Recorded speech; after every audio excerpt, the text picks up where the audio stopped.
जादुई crystal ball, बता क्या है हमारे भविष्य में।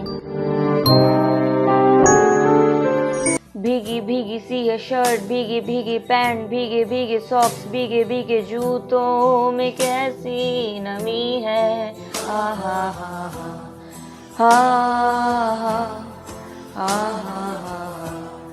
हा हा हा। बादलों का ऐसा साया सर पे है मेरे आया, मुझको भिगाया मुझको सताया, रोड बनी नदी है। तेज बारिश हो रही है और तूफान आ रहा है कि अभी मैं बालकनी में गई थी, इतनी तेज बिजली कड़की कि डर के मारे में तो हालत खराब हो गई, तो मेरे को अंदर वापस आना पड़ा।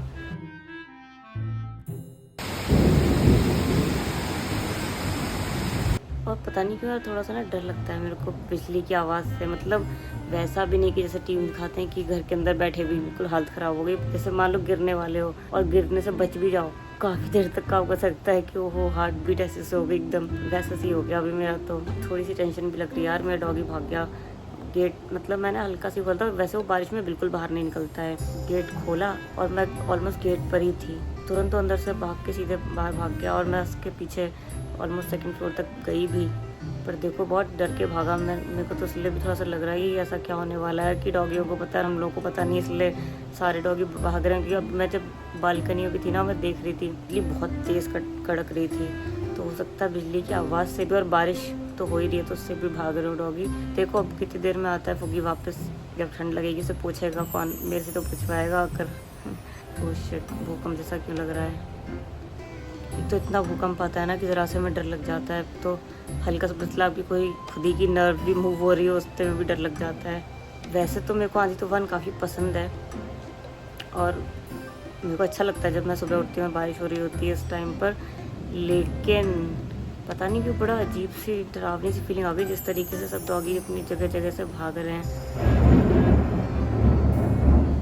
एक तो इस घर में ना डर बहुत लगता है मुझे, जितना ऊंचा फ्लोर नहीं उससे ज़्यादा ऊंचा ना यहाँ से लगता है देखने में बाहर बालकनी से कि पता नहीं कितनी ज़्यादा ऊंचाई पे रहते हैं। जब ऐसा आंधी तूफान कुछ आता है, चारों तरफ इतने बड़े बड़े पेड़ और आप इतने ऊंचाई पे हो, पेड़ों से भी सबकी ऊंचाई पे हो आप,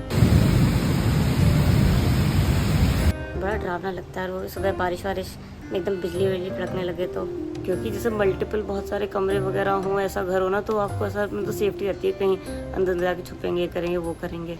डायरेक्ट ऐसे घरों में तो फ्रंट गेट और विंडो। वैसे तो मेरे को इतनी बहुत ज़्यादा चिंता तो देखो मैं नहीं है, इसलिए नहीं है क्योंकि वो वैसे भी बाहर रहता है और वो बाहर ही रहता था। जिन लोगों ने पाला था वो उसको छोड़ के चले गए थे, और पाला भी उन्होंने तब था क्योंकि वो बाहर ही रहता था, और उन लोगों को लगा अंदर रख लेना चाहिए करके उन्होंने अंदर रखा, फिर वो एकदम से घर छोड़ के चले गए। तो मैं उसका ध्यान रखती हूँ, मेरे पास रहता है वो पूरे टाइम, कि मुझे इसलिए टेंशन नहीं हो कि मेरे अगल बगल की भी जो बिल्डिंग्स हैं, स्पेशली मेरी जो दूसरी साइड वाली बिल्डिंग है, वहाँ पर ये सब डॉगी वगैरह अंदर बैठ जाते हैं, जाके छुपने का नीचे कोई जुगाड़ कर लेगा। तो थोड़ा ऑनलाइन पढ़ा मैं इसके बारे में, तो वहाँ तो लिखा हुआ है कि ऐसा भी हो सकता है कि जो डॉगी होते हैं उनको जो स्टैटिक बनने लगता है एयर में, वो उनको अपने फर में और इस सब में फील हो जाता है। तो अगर काफ़ी ज़्यादा उन्हें स्टैटिक फील हो रहा हो तो वो मतलब ग्राउंडिंग के लिए ज़मीन की तरफ जो है भागते हैं, मतलब ग्राउंड लेवल पे जाना चाहते हैं। आगे से मैं ध्यान रखूँगी ऐसे समय में दरवाज़ा नहीं ही खोलूँ, क्योंकि आज तक का इतने साल में ऐसा कभी नहीं हुआ, पर अगर आज हुआ तो यानी कि हो सकता है। तो अगर वो अपनी ग्राउंडिंग के लिए गया तो भाई ठीक है, कर ले ग्राउंडिंग। और यार कमाल के जीव है ना, हम देखो इंसान मस्त अपना इधर उधर डोल रहे हैं, सर पे बाल भी इतने बड़े बड़े और शरीर पे बाल होते हैं, पर हमें कुछ नहीं पता चलता कैसे आ जाएगा, सब सही रहेगा, सब सही रहेगा, सब सही रहेगा। भगवान करे ज़िंदगी में ये ज़रूर कर लूँ मैं, ये ज़मीन वाला घर खरीद के बना लूँ यार। मैं तो ऊंचे फ्लोर पे बिल्डिंग्स में रहने में मेरे को बहुत डर लगता है। अभी कुछ टाइम पहले भी जो भूकंप आया था तो आया तो वो 5.4 समथिंग जो है कुछ रेटिंग का, और एकदम से एक लहर जैसी सी आई, मतलब झटके की, और उसके साथ ना इतनी तेज़ ऐसे बिजली कड़कने की, बादल गरजने की जो रंबलिंग साउंड आती है ना, ऐसी सी आवाज़ आई। क्योंकि भूकंप के साथ कोई आवाज़ नहीं आती, मैंने कभी सुनी थी, लेकिन फिर पता चला कि दिल्ली में ही पास में उसका जो है सेंटर था, इसलिए हम लोगों को आवाज़ सुनाई दी थी। सेकेंड्स में नेचर हम लोग ख़त्म कर देगी, और वो बात अलग है, हम लोग बहुत ग्लोबल वार्मिंग कर रहे हैं, गंदगी कर रहे हैं, लेकिन वो तो हमें अपनी लाइफ पे आ रही है, तो हमें धरती ठीक करनी है तो कर लें, अदरवाइज धरती को कोई मतलब नहीं है यार। हमको 2 मिनट लगेगा, उसको 2 मिनट भी नहीं लगेंगे, खैर कुछ सेकंड्स में हम सबको निपटा देगी, टर्नओवर कर देगी अपने एनवायरनमेंट का। एक्चुअल में देखा जाए, हमें जो प्रोटेक्शन फील हो रही है अपने घर में बैठ के, कोई प्रोटेक्शन नहीं है यार हमारी। छोटे से प्लैनेट पे दाने बराबर हम लोग बसे हुए हैं। लेकिन हाँ, ये तो मैं भी मानती हूँ कि कोई बहुत बहुत बहुत ही सुपर जीनियस, कोई क्रिएटिव फोर्स है हम लोग ऑब्वियसली पीछे है यार। कहाँ से सब चीज़ें बन रही है, क्यों बन रही हैं, इस सब का क्या मीनिंग है? कोई मीनिंग है सबका? सबका कोई मीनिंग नहीं है अगर देखा जाए तो। मतलब इंसान के दिमाग के हिसाब से हम लोग देखें तो मतलब सेट ऑफ बिलीव्स होते हैं जो कि आगे में डॉगी, थैंक गॉड आ गया। सॉरी भैया, सॉरी।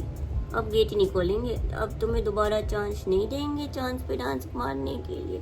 कहाँ बैठा था बाबू, तुम तो एकदम चूके हो। तो चलो भाई, फुग्गी लाल तो आ गया है, दिखाओ अपनी सोन पापड़ी ऐसी मुंडी, शर्म आ गई।